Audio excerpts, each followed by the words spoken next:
Prepare for a rude awakening.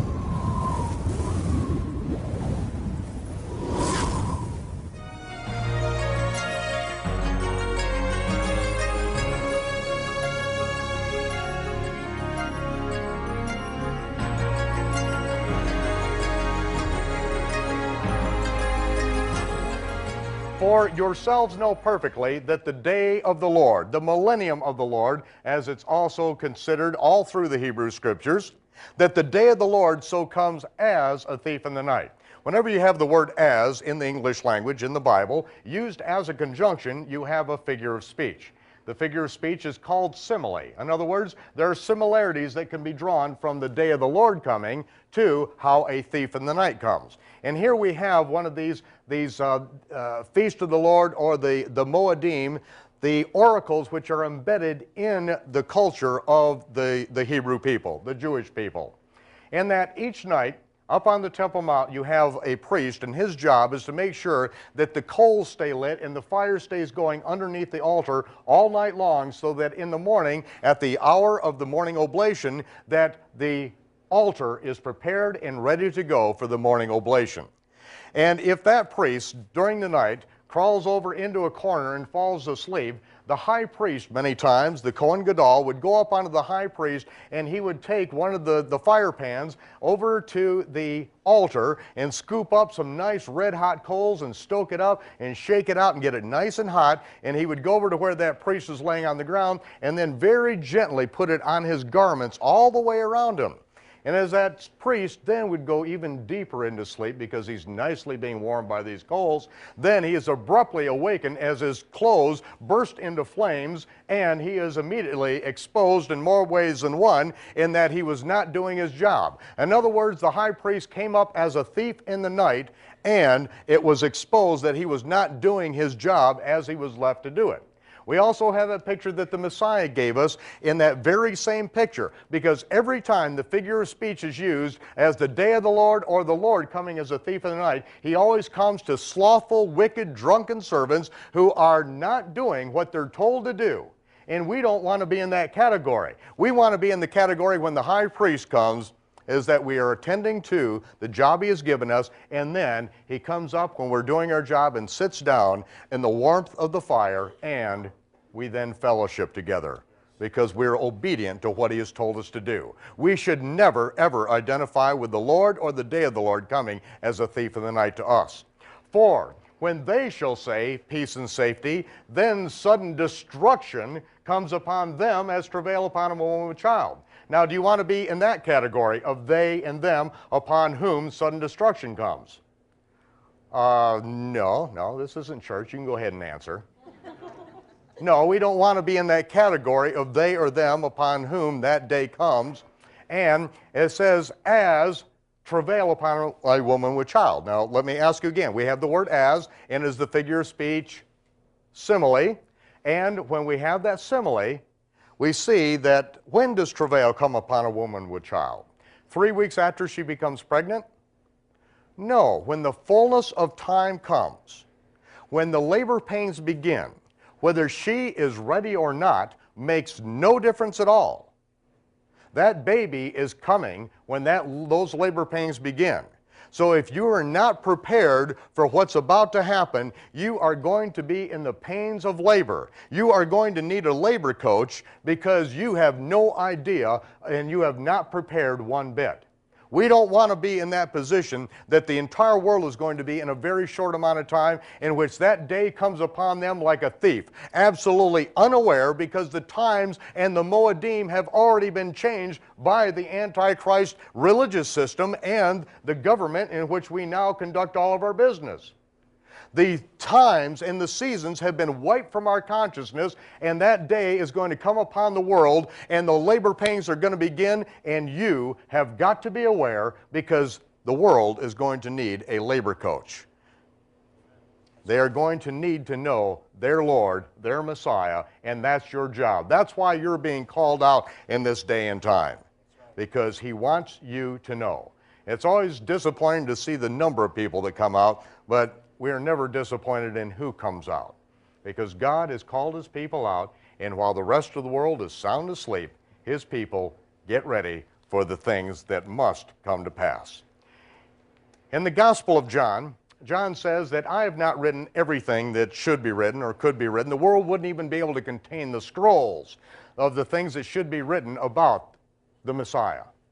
But, he says, these things I have written that you might know that Yahshua of Nazareth is the Messiah, the only begotten Son of God, and that believing you might have life through his name.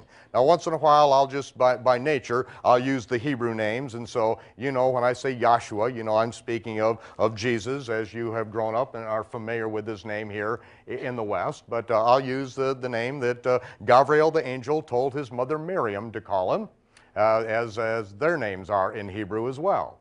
And so we all know who we're speaking of here, so there's no conflict or no problem with that. See, my name is Mikhail in Hebrew. It's Mikhail in Russian. It's Miguel in Spanish and Michelle in French. It's all the same name, and Michael in English. But there's just a little bit of different pronunciation, depends on what part of the world that you're from. And of course, when you travel the world and you're with the British, you do have to apologize for not speaking English. We all speak American very fluently, but the English language we seem to have slaughtered in a few cases. And so it is that we'll begin to look at the scriptures through a Hebrew perspective. And we see that John, in his gospel, says that I have written these things that you might know. Yahshua of Nazareth is the Messiah, the only begotten Son of God, that believing you might have life through his name. Now, how does Yohanan, John, show how Jesus of Nazareth, how does he prove that he's the Messiah to the first century Jewish believers to whom he is writing? He does it by showing how Jesus of Nazareth fulfills every detail of the spring feast of the Lord just as they had been rehearsed. Every year, year after year, century after century, in every detail to the very day, hour, and exact moment. That is what proves that he is the Messiah. Then, in the Revelation account, which I call the Gospel of Revelation, because those who love his coming, Revelation is good news. Bad news for the rest of the world.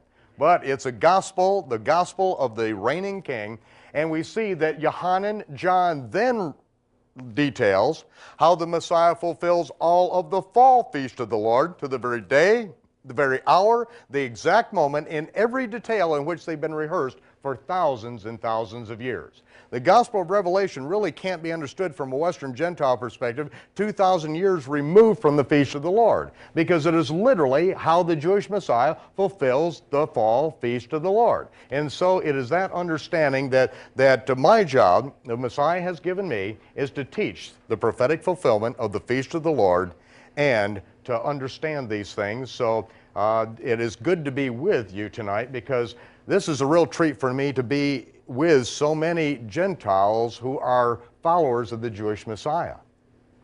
See, for the first 15 years, from Pentecost until the household of Cornelius came to the faith, for the first 15 years there were no Gentile believers at all. There were hundreds of thousands of Jewish believers, but no Gentiles at all for the first 15 years. And it's easy sometimes 2,000 years later to forget that fact, that it was the Jewish followers of the Messiah, and just as the book of the Acts of the Jewish Apostles indicates, and I did add the word Jewish apostles in there correctly, didn't I? All the apostles were Jewish, and it is there that it says that there was a great company of Kohanim who are obedient to the faith.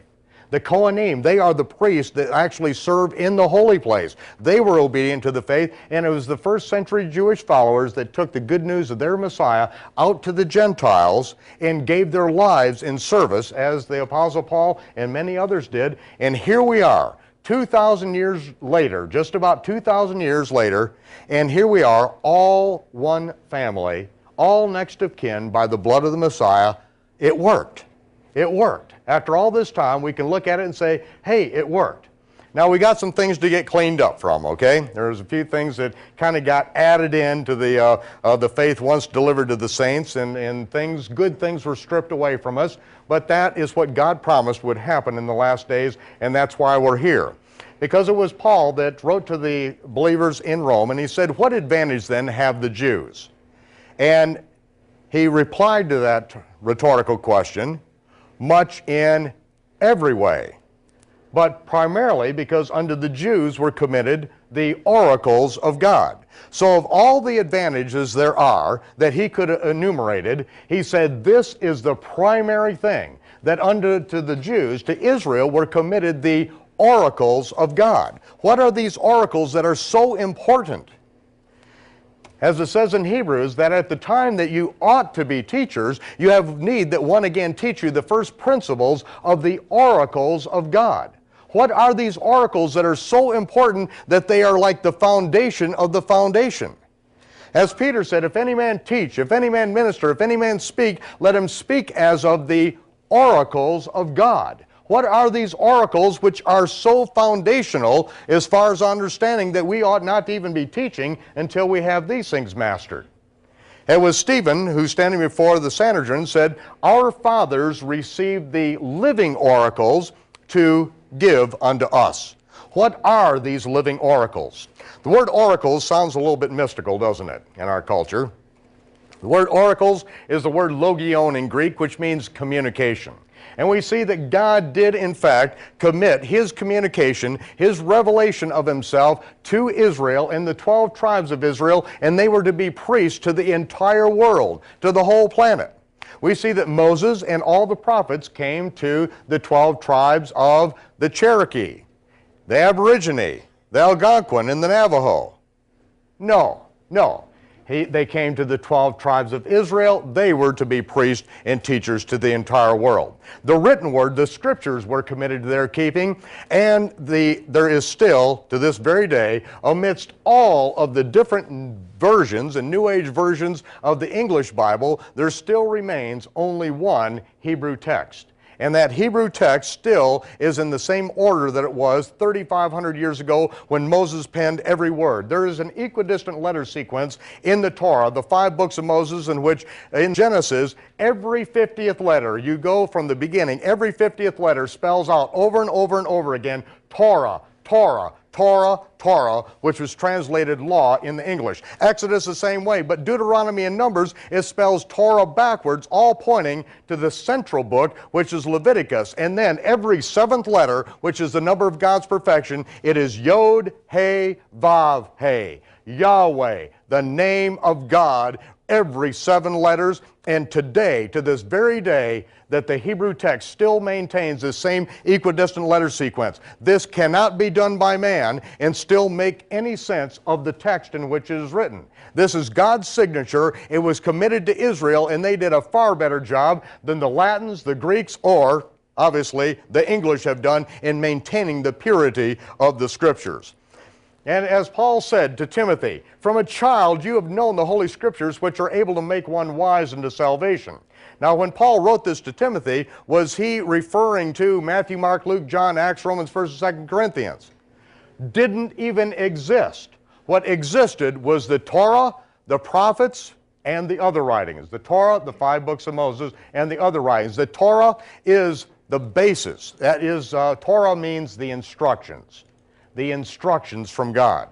And he knew the Scriptures, the Torah, from a child. When he woke up in the morning, he was taught the Torah. When they sat at the table, taught the Torah. As they walked by the way and as they laid down to sleep, each night the Torah was taught to them, and they understood the Torah and memorized it from just a very young child. He went on to say that all Scripture is given by inspiration of God. It's profitable for doctrine, for reproof, for correction, for instruction in righteousness, that the man of God may be perfect, truly furnished unto all good works. What Scripture is he speaking of?